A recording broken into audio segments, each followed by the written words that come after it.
Пойнтърана в Алтах. Първата и единствена на практика възможност за Съндърланд дойде още в първата атака. Удар по диагонала на...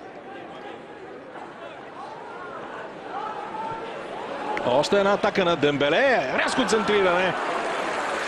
Изпод джакпота с неговото привличане.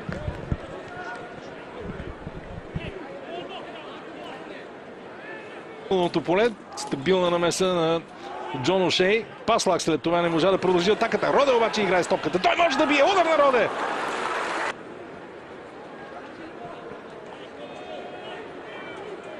Там беше много нелепо това отиграване на Ликет срещу състава на Мексико. Именно Гинтер вкара един от двата гола за Бундестима. Сега отново Осман Дембеле. Отлично центриране на Дембеле. О, какъв гол! Прекрасно изпълнение, 1-0 за Борусия Дортмунд.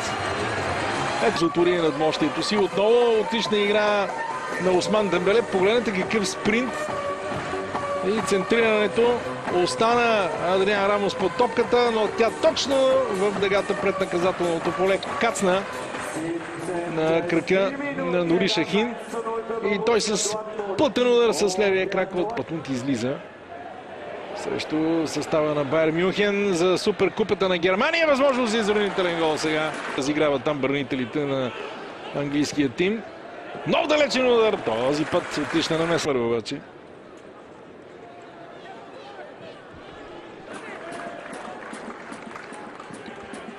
Добро центриране на Паслак. Има ли кой да засече топ? Добре беше изчистена тази топка. Кабул. Добро подаване в коридор на Джон Ошей. Ще бъде ли това изравнителен гол? Не. Да видим. Не. Наистина имаше контакт. Гледаме още веднъж. Да, с левия си крак определено. Вайденфер е закачил Уайтмор. Сегато обаче да.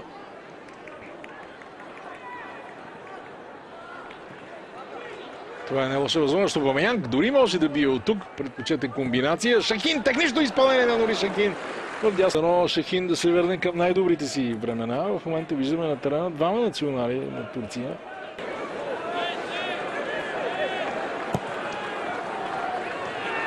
О, 1-1! Безпомощен Вайденфер. Чудесно беше центрирането на Джермейн Лейнс. Та 1-1. Още веднъж хубавото центриране. Увисна в защитата. Не се превори там добре.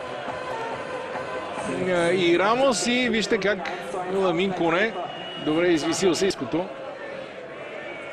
Центрирането дясно от Вайденфер. Показаха колебания футболистите на Дортмунд при тези, който можеше да се реваншира за недоброто си изчистване в 17-та минута. Отново Пулишич. Погледнете каква техника. Добре коридор да видим какво ще направи Шурле. Възможност. И няма гол. Специален матч. Страхотен пас на Андре Шурле.